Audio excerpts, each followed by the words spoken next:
అత్యధిక మెజారిటీతో గెలిపించవలసిందిగా ప్రార్థిస్తున్నాము. 15వ వార్డు ఓటర్ మహాశయులందరూ గుర్తుంచుకొని వారు పర్యటిస్తున్నారు. రండి, దీవించండి, గెలిపించండి, ఆశీర్వదించి రాబోయే స్థలానికి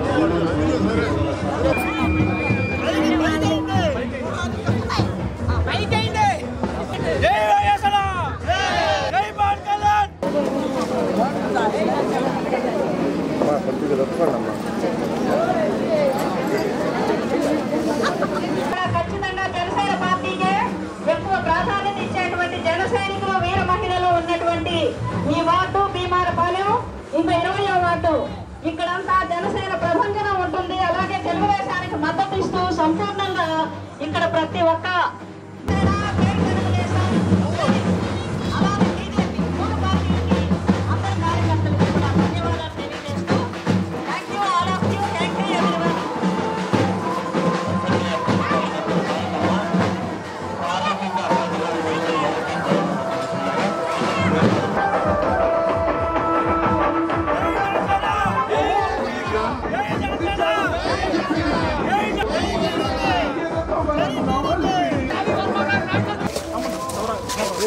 ద్వారా అత్యధిక మెజారిటీగా గెలిపించాలని కోరుతూ మన 15వ వార్డులో పర్యటిస్తున్నారు.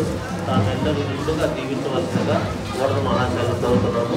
పర్వతమ్మ సైకిల్ బాపట్ల అభివృద్ధికి సైకిల్, బిడ్డల భవిష్యత్తు అభివృద్ధికి సైకిల్, బాపట్ల మున్సిపల్ ఎన్నికలు జరగాలంటే సైకిల్, గ్రామ పంచాయతీలు బాగుపడాలంటే సైకిల్, పంచాయతీ ఎన్నికలు నేరుగా పంచాయతీకే వెళ్ళాల్సి ఉంటే సైకిల్, అభివృద్ధి అనే దానికి ప్రాంతాలలో లైటింగ్ కానీ డ్రైనేజింగ్ కానీ వాటర్ మేబీ ఏదైతే అది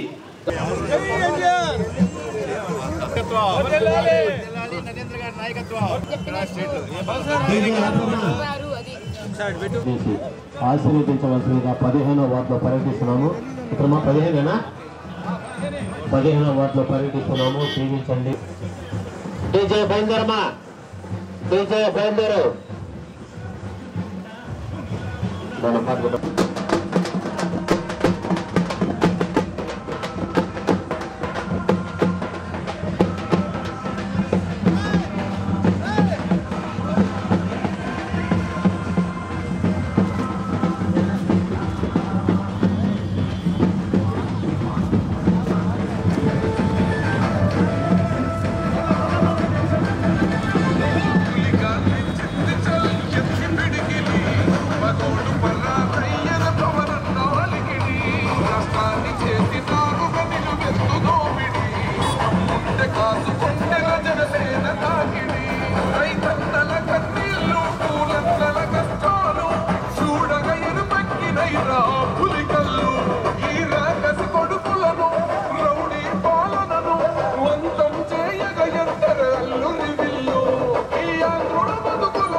నువ్వే గెలుతానన్నా ఇక తిరిగేలేదు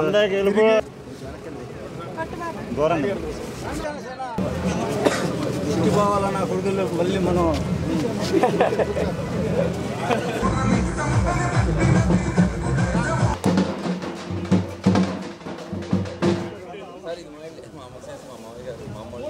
గెలిచి మళ్ళీ ఎమ్మెల్యేగా రావాలని రావాలి సార్ మీరు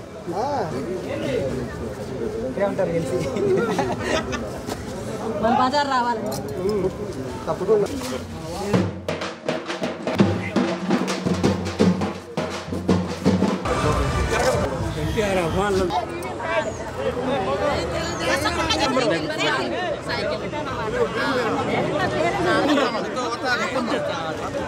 పదమూడవ తేదీన 4వ నెంబర్ అసెంబ్లీ బాపట్ల పట్టణంలో ఈరోజు చివరి రోజండి ప్రచార హోరు. ఈ ప్రచార హోరు జన సైనికుల హోరే. ఎందుకంటే ఈ ప్రాంతం అంతా జన సైనికుల సాంద్రత ఎక్కువగా ఉన్న ప్రాంతం. వాళ్ళు ఎంతో ఐకమత్యంతో ఈ ప్రచారం చేస్తూ ఉన్నారు.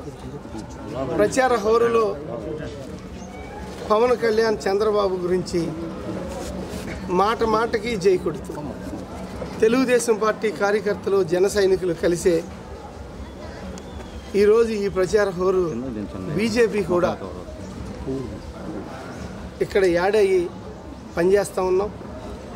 ఈ ప్రచారంలో కేవలం తెలుగుదేశం పార్టీ జనసేన పార్టీ అనే కార్యకర్తలు మేమిద్దరం రెండు కాదు ఒకటే అన్నట్లుగా ఈ జరుగు జగన్ కుర్చీ ఖాళీ చేయి జగన్ అంటూ వీళ్ళు ప్రతి నిమిషానికి ప్రచారం హోరెత్తిస్తున్నారు. బాపట్ల నియోజకవర్గంలో తెలుగుదేశం పార్టీ కూటమి అభ్యర్థిగా నేను పోటీ చేస్తున్న సంగతి అందరికీ తెలిసిందే. ఈ పోటీ తత్వంలో భాగంగా అవినీతికి అడ్డాగా మారిన బాపట్లని దోమలతో సావాసం చేసే బాపట్లని మురికి కూపమైన బాపట్లని రక్షించుకోవాల్సిన అవసరం ఎంతైనా ఉంది అని చెబుతున్నారు. ఇవన్నీ కాకుండా డ్రగ్స్ బాపట్ల అనే పరిస్థితి, గంజాయి బాపట్ల అనే పరిస్థితి ఉంది. ప్రభుత్వం యాక్టులతో భూములు పోగొట్టుకోవాలి, ఈ డ్రగ్స్తో మా పిల్లల్నే పోగొట్టుకోవాలా అని నేను అడుగుతున్నా. మన పిల్లల్నే రక్షించుకోలేని ఈ ప్రభుత్వం, అది మీ బిడ్డ అవ్వచ్చు, నా బిడ్డ అవ్వచ్చు, గంజాయికి ఏ బిడ్డ లోనైనా ఆ బిడ్డను బయటికి తీసుకురావడం ఎంత కష్టమో ఒక్కసారి ఆలోచించండి. గంజాయి హబ్బగా మారిపోయింది ఈరోజు బాపట్ల. కాలేజీల చుట్టూ గొంతుల్లో గంజాయి దొరికే పరిస్థితి ఈరోజు.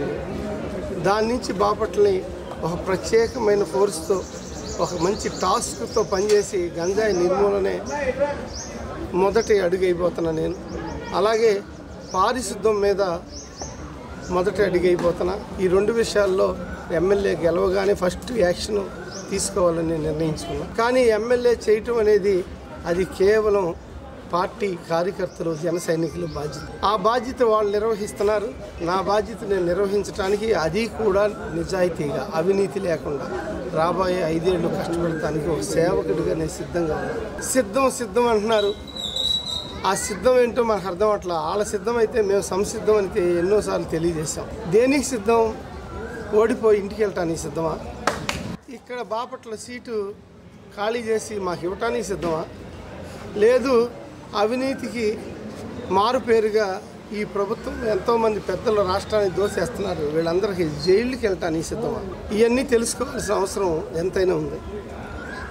ప్రభుత్వం గద్దె దింపే రోజు దగ్గరలోకి వచ్చేసింది. ప్రజాస్వామ్యంలో ఎన్నికలు జరుగుతూ ఉన్నాయి.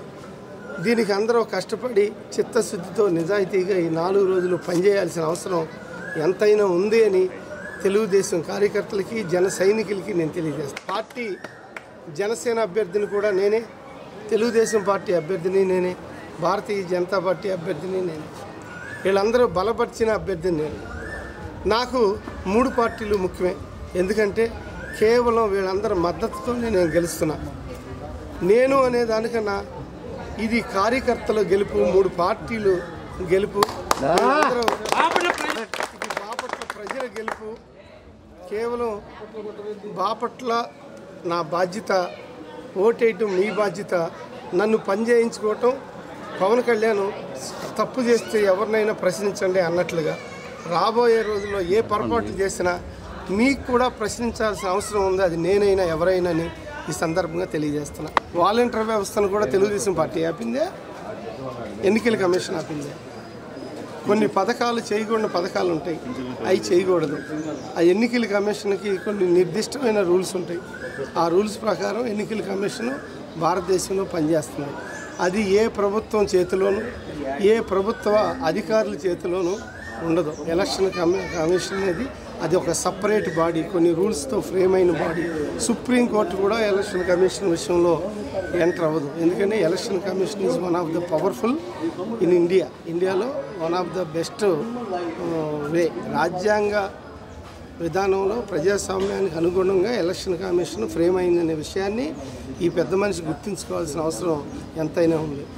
ఇది చంద్రబాబు నాయుడుకి చెబితే తీసేయటం అయితే ఎప్పుడో డీజీపీని తీపిచ్చేవాళ్ళం, దానికన్నా ముందలే సిఎస్ని తీపిచ్చేవాళ్ళం వాళ్ళు చేసిన ఆగడాలకి. అది మన చేతిలో లేదు, అది ఎలక్షన్ కమిషనే గుర్తించాలి, వాళ్ళే తీసుకోవాలి. దానికి జరిగిన సంఘటనే మన డీజీపీని రాజేంద్రనాథ్ తప్పించి గుప్తా గారిని తీసుకురావటం అనే విషయాన్ని గుర్తుంచుకోవాల్సిన అవసరం రఘుపతికి ఎంతైనా ఉందని ఈ సందర్భంగా తెలియజేస్తాను. 20,000 పైచీలకు మెజారిటీతో ఇక్కడ తెలుగుదేశం పార్టీ కూటమి గెలుస్తున్నది. మా వాళ్ళు 25,000 అంటున్నారు, 30,000 అంటున్నారు. నేను మాత్రం కరెక్ట్గా నాకు తెలిసిన అనాలిసిస్ ప్రకారం చెబుతున్నాను, 20,000 పైచీలకు మెజార్టీతో తెలుగుదేశం పార్టీ ఇక్కడ గెలవబోతున్నది.